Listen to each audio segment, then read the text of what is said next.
गुरुर्ब्रह्मा गुरुर्विष्णू गुरुर्देव महेश्वरा सद्गुरु साक्षात परब्रह्म तस्मै श्री सद्गुरुवे नमः। जय जय रघुवीर समर्थ, श्रीराम समर्थ। सद्गुरु चरणांना नतमस्तक होऊन आपण या सुंदर सकाळच्या तेजोमय वातावरणामध्ये सर्वजण उपासना करूनच या श्रवणाला बसलेले आहात असं समजून आपण या निरूपणास सुरुवात करूया। मायबाप सज्जनांचं स्वागत आहे। सर्व माऊलींना नवीन वर्षाच्या खूप खूप शुभेच्छा। आता तुम्ही म्हणाल की हिंदू धर्मानुसार, हिंदू पुराणानुसार आपलं नवीन वर्ष आहे ना, गुढीपाडव्याला सुरू होतं। पण हा नवीन वर्ष आहे का नक्की? पण या भारतीय संस्कृतीचं योगदानच आहे ना, की आपलं भाग्यच आहे की आपल्या जीवनामध्ये दोन नवीन वर्ष येतात, म्हणजे दोनदा संकल्प करायला मिळतात। समर्थांनी सांगितलेलं आहे, आपली नजर जर चांगली असेल ना तर जगसुद्धा आपल्याला चांगलं दिसेल। पण आपण जर नजरेवर आपल्या काळा चष्मा घातला असेल, मग ते जग स्वच्छ दिसेल का तुम्हाला? कधीच दिसणार नाही। ते पूर्ण जग काळच दिसेल ना। पण पारदर्शक चष्मा घातला तर जगसुद्धा सुंदर दिसेल आणि आपणसुद्धा सुंदर होऊ।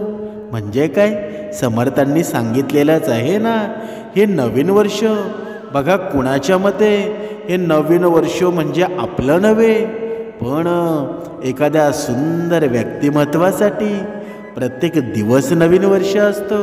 आणि मग जर लोक म्हणतात की हे नवीन वर्ष आहे, मग आपण सुद्धा ते मानायला हवं। कारण का बरं? कारण जो संकल्प करायचा असतो ना, तो तुम्ही कधीही करू शकता। मग ही वेळ आहे ना, आपल्यासाठी योग्यच आहे ना। कारण समर्थांनी सांगितलेलं आहे, मनुष्याच्या जीवनामध्ये दुःख कमी आहे का? वारंवार संकट येत राहतात, पण तरीसुद्धा मनुष्य उपासना करत नाही, तरीसुद्धा मनुष्य श्रवण करत नाही। दरवेळेला संकल्पसुद्धा करतो, पण त्याचं पालन करतो का? कधीच करत नाही। म्हणजे काय? म्हणजे आपण संकल्प करून जर त्याचं पालन करत नसू तर त्याचा फायदा आहे का? काहीच नाही। म्हणून आपल्या जीवनामध्ये आजचा हा दिवस आहे ना, तो आनंदाचा दिवस आहे। आनंद निर्माण करायला हवा। पण हा आनंद निर्माण कधी होईल बरं? जर आनंद हा चंदनासारखा असतो, दुसऱ्याच्या कपाळी जर आपण लावला ना तर आपली ही बोटे आपोआप सुगंधित होऊन जातात। पण आपण मात्र आपण स्वतःपुरता आनंद पाहतो, पण दुसऱ्याचा कधी विचार करतो का? कधीच करत नाही। पण समर्थांनी या भक्ती मार्गामध्ये हे सांगितलेलं आहे, जर हा आनंद आहे ना, हा चंदनाचा टिळा आहे। जर तू दुसऱ्याच्या कपाळी लावून जर त्याचं आयुष्य तू सुंदर बनवलंस ना, तर काही पटीनं तुझं आयुष्य सुंदर होईल। पण मनुष्य तसं करतो का? कधीच करत नाही। का बरं? कारण संपत्तीपेक्षा खरं तर तुमचा स्वभावच तुमची खरी ओळख असते। पण हे मनुष्य मात्र जेव्हा त्याच्याकडे समाध सुख येतं ना, तेव्हा सर्व काही विसरून जातो। ज्यांना माणसापेक्षा संपत्ती प्रिय असते, अशाच लोकांना फक्त संपत्ती महत्त्वाची वाटते। पण त्याचा नाश आहे ना, तो लवकरच होत असतो। कारण ही संपत्ती क्षणिकच असते ना, आणि या क्षणिक गोष्टींमध्ये भक्ती कधीच होत नाही। माझा भगवंत आहे ना, तो निरंतर टिकेल अशी भक्ती तुम्हाला देतो, निरंतर टिकेल असं अमृत देतो। पण आपण मात्र जे अमृत आपल्याला घ्यायचं असतं ते आपण कधीच घेत नाही। पण उलट दुसऱ्याच्या जीवनामध्ये कसं दुःख निर्माण होईल ना, तो आपण प्रयत्न करत असतो। मग तेव्हा आपण भक्तिमार्गसुद्धा विसरून जातो। समर्थांनी सांगितलेलं आहे ना, मनुष्य नक्कीच सार्थकी जीवन लावेल, पण मनुष्य मात्र प्रत्येक गोष्टीमध्ये घाई करत असतो। या जगामध्ये श्रीमंत बनायला कोणाला आवडत नाही बरं? असं या जगामध्ये एखादा मनुष्य आहे का की त्याला पैसा नको आहे? जरी जो भक्ती करत असेल ना तरी त्याला पैसा हवा आहे, जो भक्ती करत नसेल तरी त्याला पैसा हवा आहे. म्हणजेच पैसा हा जीवनाचं मूळ आहे असं आपण मानतो. पण भक्ती मार्गामध्ये पैसा कधी उपयोगात येत नाही. ही मनाची भक्ती आहे ना, जो मन प्रसन्न करून, जो मन एकाग्र करून भक्ती करतो ना, तोच जीवनामध्ये सक्सेसफुल होतो. म्हणजे एक गोष्ट आहे की एक सक्सेसफुल होतो तो पैशानं आणि दुसरा सक्सेसफुल होतो तो समाधानानं. आता तुम्हाला कशानं सक्सेसफुल व्हायचं आहे ना, कोणत्या गोष्टीवर विजय मिळवायचा आहे ते आपण स्वतःने विचार करा. समर्थांनी सांगितलेलं आहे, जर तुम्ही पैशाने सर्वश्रेष्ठ झाला तर तुम्हाला समाधान मिळेलच याची शाश्वती नाही. पण तुम्ही जर मनाने सर्वश्रेष्ठ झालात ना तर समाधान नक्कीच मिळेल. पैसासुद्धा मिळेल आणि समाधानसुद्धा मिळेल. आणि जे निरंतर टिकतं ना त्याचं नाव समाधान आहे. आणि हे समाधान आहे ना ते समर्थांच्या भक्तीमध्ये आहे. आपण स्वतः विचार करू शकता. आता हे नवीन वर्ष निघालंय, पण या नवीन वर्षामध्ये आपण किती भक्तिमार्ग करावा, आपलं मन कसं एकाग्र होईल. प्रत्येक निरूपणामध्ये तुम्ही ऐकलं असेल की निरूपण हे फक्त श्रवण करण्यासाठी असतं. पण ते श्रवण करून जर आपल्या जीवनामध्ये बदल होत नसेल मग त्या निरूपणाचा काही फायदा आहे का? त्या श्रवणाचा काही फायदा आहे का? काहीच नाही. आजच्या या कलियुगातील मनुष्य आहे ना फक्त पैशासाठी भक्ती करतो. ज्या भक्ती मार्गामध्ये जरी येतो ना तरी पैशाची मागणी घेऊनच येत असतो की परमेश्वरा मी तुझी भक्ती करेल पण मला श्रीमंत बनव, मला पैसेवाला बनव, मला धनवान बनव. पण अशी मागणं जर तुम्ही घेऊन येत असाल तर या जन्मामध्ये तुमची भक्ती आहे ती खरी होईल का बरं? कधीतरी या गोष्टीचा विचार करायला हवा. म्हणजे बघा, तुम्हाला लक्षात आलं असेल की माणसाच्या जीवनातील हा आपलेपणा आहे ना, ही आपुलकी आहे ती कमी झालेली दिसून येते. हे का होतं बरं? तुमच्या लक्षात सुद्धा असेल असा एक काळ होता जेव्हा कोणा नातेवाईकाला जरी बघा स्टँडवर सोडायला गेलो ना तरी सुद्धा माणसाचे डोळे ओळे व्हायचे. पण आज स्मशानात सुद्धा माणसाचे डोळे ओळे होत नाहीत. कारण का? कारण कुठेतरी माणसातील आपलेपणा आहे ना, आपुलकी आहे ती कमी झालेली आहे, प्रेम कमी झालेलं आहे. म्हणून आपण पाहत असतो मुला मुलींची जेव्हा लग्न होतात ना एक वर्षसुद्धा टिकत नाही, काही एक महिनासुद्धा बरोबरीनं राहत नाही, लगेच घटस्फोट होतात. हे होतं कशामुळं? आपल्या जीवनामध्ये भक्तिमार्ग नाही. आपण शांत कसं राहावं हे आपल्याला माहीत नाही. आपलं मन एकाग्र नाही. कारण ही बुद्धी आहे ना, आपण अभ्यास मात्र खूप केला, परीक्षेत नंबरसुद्धा काढला, जास्त पगाराच्या नोकरीला सुद्धा लागलो, पण त्या मेंदूचा उपयोग आहे ना फक्त पैसे कमवण्यासाठी केला. पण हा मेंदू चालवणारा आहे ना तो माझा भगवंत आहे. आणि जोपर्यंत मन एकचित्त होत नाही तोपर्यंत मनुष्याच्या जीवनामध्ये सुख निर्माण होईल का? कधीच होणार नाही. समर्थांनी सांगितलेलं आहे, जर मनुष्याच्या जीवनामध्ये सुख निर्माण करायचं असेल ना तर भगवंताचं चिंतन करायला हवं, श्रीकृष्ण उपदेश आठवायला हवे, समर्थांनी सांगितलेले मार्ग आठवायला हवे. पण मनुष्य तसा करतो का? कधीच करत नाही. आणि मग अधोगतीला निर्माण होतो. आणि अधोगती एवढी भयंकर होते ना की परत जीवनात त्याला सुखच निर्माण करता येत नाही. आपण पाहिलं असेल भगवद्गीतेमध्ये सुंदर वर्णन केलेलं आहे. ही श्रीमद भगवद्गीता आहे ना ही आपल्या जीवनाचं सार आहे.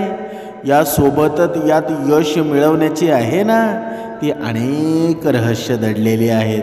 पण आपण मात्र ते पुस्तक म्हणून पाहतो आणि पुस्तक म्हणून रद्दीमध्ये ठेवून जातो.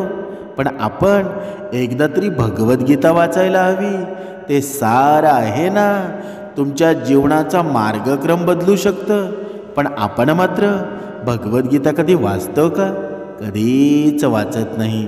महाभारताच्या युद्धामध्ये भगवान श्रीकृष्णानं अर्जुनाला गीतेची शिकवण सांगितली आणि ज्यामुळं पांडवांना कौरव सैन्याचा पराभव करण्यात यश आलं ना. म्हणजे जर तुम्ही तुमच्या जीवनामध्ये भगवान श्रीकृष्णाच्या शिकवणीचं पालन केलं तर तुम्हाला यशाच्या मार्गात येणारे सर्व अडथळे दूर करण्याची ही गुरुकिल्ली मिळालीच म्हणून समजा. पण म्हणूनच श्रीकृष्णाच्या या शिकवणींना यशाची गुरुकिल्ली सुद्धा म्हणतात ना. आपण भगवद्गीतेमध्ये पाहिलं असेल की श्रीकृष्ण स्वारींनी या जीवनामध्ये मनुष्याला 3 शिकवणी दिल्या. म्हणजे यशाच्या 3 गुरुकिल्ली शिकवल्या. पहिली गुरुकिल्ली म्हणजे रागावर नियंत्रण. कृष्णानं गीतेमध्ये एका श्लोकामध्ये रागावर नियंत्रण ठेवण्यास सांगितलं. याचं कारण काय? याचं कारण म्हणजे जेव्हा एखादी व्यक्ती रागामध्ये असते तेव्हा तो गोंधळून जाऊ शकतो. कारण या रागामुळे गोंधळ निर्माण होतं ना. आणि या परिस्थितीमध्ये योग्य अयोग्य हा भेद संपतो आणि फक्त उरतो तो काय उरतो बरं? तो उरतो तो रागच ना.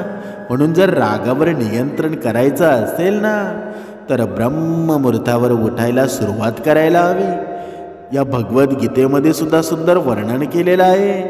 जर मनुष्य ब्रह्ममुहूर्तावर उठून भगवंताचं नामस्मरण करत असेल तर त्याच्या जीवनामध्ये येणारं संकट आहे ना, ते आभाळ एवढं कधीच मोठं होऊन येत नाही. ते संकट आहे एकदम छोट्या कणासारखं येतं. म्हणूनच समर्थांनी सुद्धा आपल्याला शिकवण दिलीच ना की जर मनुष्याने ब्रह्ममुहूर्तावर उठलं तर मनुष्याच्या जीवनामध्ये राग कंट्रोल होतो. मनुष्याचा हा माइंड आहे ना, मनुष्याचा हा मेंदू आहे, तो योग्य पद्धतीनं काम करू लागतो. आणि जर जगामध्ये या विश्वामध्ये या परिस्थिती नियंत्रणात आणायची असेल तर रागावर जर नियंत्रण केलं नाही ना तर तुम्ही जीवनामध्ये यशस्वी सुद्धा होऊ शकणार नाही. तुम्ही पाहिलं असेल जीवनामध्ये यशस्वी होण्याचा पहिली गुरुकिल्ली आहे ना, पहिला मंत्र आहे तो रागावर नियंत्रण आहे. म्हणून भगवद्गीतेतील हा उपदेश आहे ना तो आत्मसात करणं आवश्यक आहे. त्याचबरोबर माणसाची बुद्धी ही रागानं विचलित होते. सध्याच्या काळात सुद्धा यश मिळवायचं असेल तर श्रीकृष्णाचा उपदेश आहे ना जीवनामध्ये आत्मसात करणं आवश्यक आहे. आज लोक आहेत ना रागामध्ये नोकरी आणि नातेसंबंधावरून आपला जीव पणाला लावत असतात. म्हणूनच जेव्हा जेव्हा राग येतो तेव्हा तेव्हा क्षणभर थांबा आणि रागामुळं होणाऱ्या परिणामांचा विचार करून पहा. आजचा हा मनुष्य आहे ना या रागासाठी आपला संसारसुद्धा तोडून द्यायला विचार करत नाही. म्हणजे काय? बघा, बायका मुलं असतात तरीही सुद्धा वेगळ्या स्त्रीशी तो संग करतो. म्हणजे कधी कधी आपल्या बायकोला मारतो, कधी कधी आपल्या मुलांना सुद्धा मारतो. मग आपल्या जीवनामध्ये रागामुळं जर दुःख निर्माण होत असेल तर आपला संसार सुखाचा राहील का?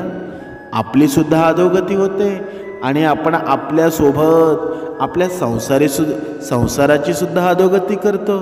म्हणून आपण विचार करायला हवा. जोपर्यंत आपल्या रागावर नियंत्रण होत नाही तोपर्यंत या जीवनाचा काहीच फायदा नाही ना. समर्थांनी सांगितलेली पुढची गुरुकिल्ली आहे मोह सोडून सत्य जाणून घ्या. म्हणजे काय?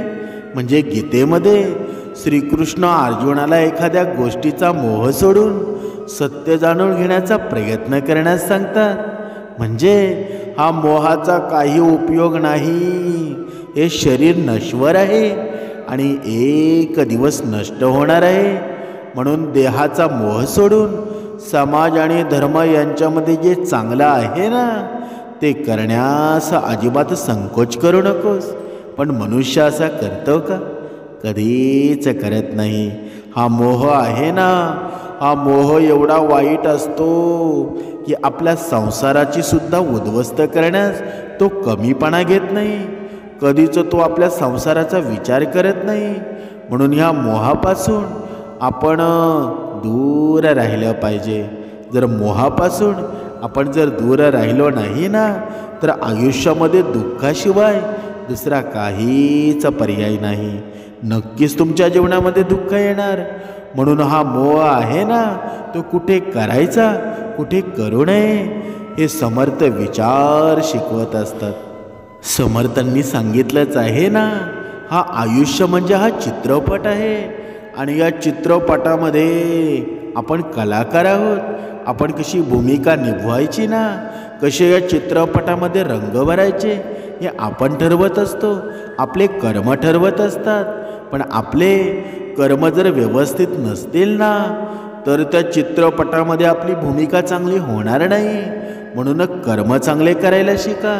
आणि हे कर्म चांगले कधी होतील बरं? जरा आपण एखाद्या भक्तिमार्गाचा आधार घेऊ, आपण समर्थ विचार ग्रहण करू, तेव्हाच होतील ना. बघा इथे काही नवीन श्रोतेजण असतील, नवीन माऊली असतील, ते आता विचार करत असतील आम्हाला तर हनुमंतरायांची भक्ती आवडते, आम्हाला श्रीरामाची भक्ती आवडते, मग आम्ही श्रीकृष्ण स्वारींची भक्ती का करू बरं? जर बघा कधी कधी जर श्रीकृष्णाचे भक्त असतील ते म्हणतील मी श्रीरामाची भक्ती का करू? पण त्या प्रत्येक माऊलीने एक लक्षात घ्यायला हवं, ही सर्व रूपे आहेत ना माझ्या एकच भगवंताची आहेत. तुम्ही कोणत्या देवाची भक्ती करताना ते कमी जास्त लेखू नका. तुमच्या जीवनामध्ये तुम्ही कोणत्याही देवाची भक्ती करा, कोणत्याही परमेश्वराची भक्ती करा, तुमच्या जीवनामध्ये चमत्कार नक्कीच होणार आहे. फक्त मन एकचित्त ठेवा, मन प्रसन्न ठेवा आणि मन एकचित्त होऊन जर तुम्ही परमेश्वराची भक्ती केली ना, परमेश्वराचं चिंतन केलं, बघा तुमच्या त्याच क्षणी तुमचं जीवन बदलून जाईल. म्हणजे हा संकल्प आहे ना गीतेमध्ये श्रीकृष्ण स्वारींनी वर्णन केलेलं आहे. म्हणजे जर तुम्ही योग्य मार्गानं योग्य संगतीनं जर तुम्ही चाललात ना तर तुमचं यश तुम्हाला कधीच मागे खेचणार नाही. तुमचं भाग्य आहे ना ते उजळूनच निघून जाईल. म्हणजे आपण महाभारतामध्ये पाहिलं असेल अर्जुन आणि कर्ण या दोघांमध्ये सर्वश्रेष्ठ कोण होता? तर आता कुणीही लगेच म्हणून जाईल की हा कर्ण होता ना तो खूप दानवीर होता, एवढा दानवीर होता की त्याला त्याच्यासारखा दानवीर कोणी होऊ शकला नाही. पण समर्थांनी सांगितलेलं आहे कर्ण जरी दानवीर होता ना पण त्याचा मित्रपरिवार तसा होता का? कधी कधी मनुष्य किती चांगला जरी असला ना तर दुसऱ्या वाईट मनुष्याचा स्पर्शसुद्धा त्याच्या जीवनाची राखरांगोळी करत असतो. आणि त्याला साक्ष आहे ना हे महाभारत आहे. जर असं नसतं ना तर महाभारत घडलं नसतं आणि कर्णाचाच विजय झाला असता. पण कौरवांसारखे मित्र त्याने पाळगले, कौरवांसारखे मित्र त्याच्या सोबत त्याने घेतले, मग अधोगती होणारच ना. म्हणून वाईट माणसाचा स्पर्श आहे ना तो खूपच चांगल्या माणसाची अधोगती करत असतो. म्हणून एक गोष्ट लक्षात घ्या, आपल्या अगोदर मित्र तपासायला सुरुवात करा. जर आपले मित्र चांगले नसतील ना तर तुम्ही भक्ती मार्गामध्ये राहून कधीच तुम्ही परमेश्वराला प्रसन्न करू शकत नाही, कधीच तुम्ही जीवनामध्ये समाधान निर्माण करू शकत नाही.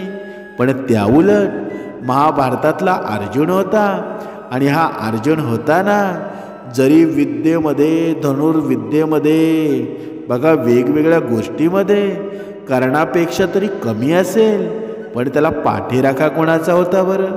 पाठीराखा माझ्या भगवंताचा होता. ज्या भगवंताने ही सृष्टी निर्माण केली त्याचाच होता ना. आणि विजय कोणाचा झाला बरं? त्याचाच झाला ना. तो विजय का झाला? कारण अर्जुन फक्त नाम मात्र होता. अर्जुनाचं शरीर, अर्जुनाचं मन सर्व माझा भगवंत चालवत होता. मग कितीही मोठी शर्यत लावली, कितीही मोठी काहीही केलं तरी अर्जुन कर्णाला ऐकू शकत होता का? कधीच नव्हता. म्हणून आपला सारथी जर सुंदर असेल ना, आपला सारथी बलशाली असेल तर कोणाचीही गरज नाही. तुम्ही न लढता शर्यत जिंकू शकता. भगवद्गीतेमध्ये आता पुढची गुरुकिल्ली सांगितलेली आहे, म्हणजे तिसरी, देव आणि धर्म. बघा, आजच्या काळात सुद्धा देव आणि धर्म जाणून घेण्याचा प्रयत्न केला पाहिजे. पण यामुळे तो कधीही चुकीच्या दिशेनं जाणार नाही आणि यशस्वी होण्याची शक्यता आहे ना, ती देखील वाढली जाईल. म्हणजे काय? गीतेमध्ये कृष्ण अर्जुनाला सांगतात ना की जीवनात एखाद्यानं अनुभवातून शिकलं पाहिजे. आजच्या काळातली ही गोष्ट आहे ना, ती जीवनात आणण्याची गरज आहे. आज लोक सहसा आहेत ना, वडीलधारी मंडळी पालकांचं मत आवश्यक मानत नाही. पण सहज ध्येयापर्यंत जर पोचायचं असेल ना, तर वडीलधाऱ्या मार्गाचा अवलंब करा. वडीलधारी माणसं असतात ना, तुम्ही ज्या वयामध्ये आहात, ज्या टप्प्यावर आहात, तुमच्या वडीलधाऱ्यांनी त्या परिस्थितीला तोंड दिलेलं आहे. म्हणून त्यांच्या अनुभवातून शिकून पुढे जा. याद्वारे तुम्हाला ध्येयाच्या मार्गामध्ये येणाऱ्या प्रत्येक अडथळ्याची जाणीव होईल. त्यांचं निराकरण करून तुम्ही सहज ध्येयापर्यंत पोचू शकाल. पण आपली वडीलधारी माणसं कधीकधी आपल्याला सांगायला लागतात ना की आपण त्यांना मूर्ख समजतो, की तू मला शिकवू नकोस कारण माझे मित्र तुमच्यापेक्षा हुशार आहेत. पण कधी आहे ना, बेडकाची उडी डबक्यापर्यंत असते, तो समुद्राचा कधीच शोध घेत नाही. आणि आपले वडीलधारी माणसं आहेत ना, ती समुद्रामध्ये पोहून आलेली आहेत. आपण बेडकासारखे उड्या मारून काहीच फायदा नाही. आता आपण हे यशाच्या 3 गुरुकिल्ल्या पाहिल्या, यशाचे 3 मार्ग पाहिले. पण इथे प्रश्न राहिला असा की या नवीन वर्षामध्ये एकच गोष्ट करायला हवी की जर आपण रागावर नियंत्रण केलं ना, तर आपले सर्व प्रश्न सुटून जातील. तुमच्या जीवनामध्ये आज एक संकल्प करायचा आहे. जर आपण कोणाशी बोलत नसू, पहिल्यांदा भावाने प्रयत्न करायचा आहे. जर आपण आपल्या बहिणीशी बोलत नसू ना, तर आजच्या दिवशी आपल्या बहिणीला फोन करा आणि बहिणीची स्वारी मागा. बहिणीला म्हणा की माझ्याकडून काही चूक झाली असेल तर मला माफ कर, पण माझ्याशी नाराज होऊ नकोस. आणि जर बहीण भावाशी बोलत नसेल तर बहिणीने भावाला सुद्धा कॉल करून त्याची माफी मागायला हवी. कारण हे बहीण भावाचं नातं आहे ना, जन्मोजन्मीचं नातं आहे, ते कधीच तुटून देऊ नका. कारण तुमची मित्रता तुटली तरी चालेल, कारण मैत्री तुम्ही पुन्हा पुन्हा करू शकता. पण हे बहीण भावाचं नातं आहे ना, प्रत्येक जन्मामध्ये मिळेल हे सांगता येत नाही. आता ते मिळालेलं आहे ना, त्याचा योग्य वापर करा. ज्यांना बहीण नाही ना, त्यांना विचारा बहिणीचं प्रेम काय असतं. पण ज्यांना बहिणी आहेत त्यांना अजिबात त्याची काळजी नाही. ज्यांना भाऊ नाही त्यांना विचारा भाऊ काय असतो. पण आपल्याला सर्व काही असून आपण मात्र वेडेवाकडे वागत असतो. म्हणून हा दिवस आहे ना, तुमच्या जीवनातील फार मोठा दिवस आहे. ज्याच्यामुळे तुमचं आयुष्य सुरू झालं ना, ते म्हणजे तुमचे आईवडील.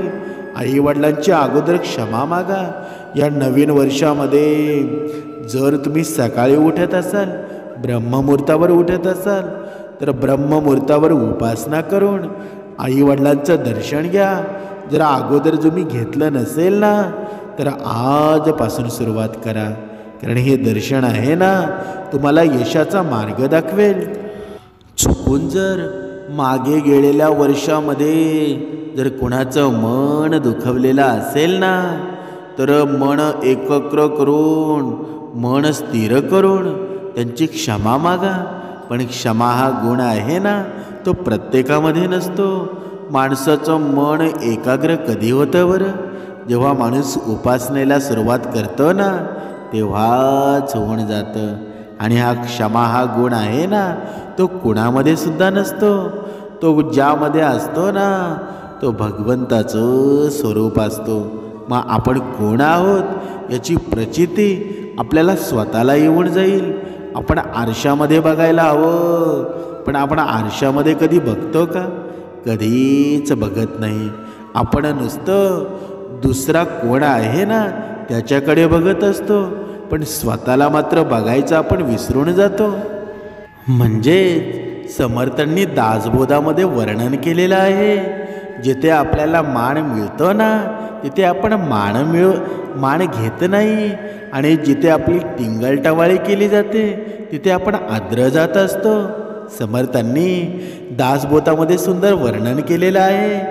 आपणास जेथे मान तेथे अखंड करी गमन, रक्षू नेणे मानाभिमान, तो एक मूर्ख. म्हणजे सर्वात मूर्ख कोण आहे बरं? मान मिळतो तेथे जो वारंवार जाऊन मान गमावतो आणि मिळालेला मान सांभाळू शकत नाही तोच मूर्ख समजावा ना. म्हणून आयुष्यामध्ये कधीच हा विचार करत बसू नका की कोण आहे, कसा आहे, कधी कुठे का बदलला. म्हणजे आपलं पूर्ण आयुष्य जातं ना आपण नुसता दुसऱ्यांचा विचार करत बसतो. म्हणजे दुसऱ्यांचा विचार म्हणजे काय? कोण काय करतोय, कोण कसा आहे, कोण कधी उठेल, कोण कधी बसेल, कोण कुठे आहे आणि तो का बदलला. म्हणजे दुसऱ्याचं मन आहे ना ते आपण नियंत्रणामध्ये आणण्याचा प्रयत्न करतो की तो समोरचा आहे ना तो माझ्यासारखा वागला पाहिजे. म्हणजे फक्त तुम्ही हेच बघायला हवं की तो तुम्हाला काय शिकवून गेला बरं.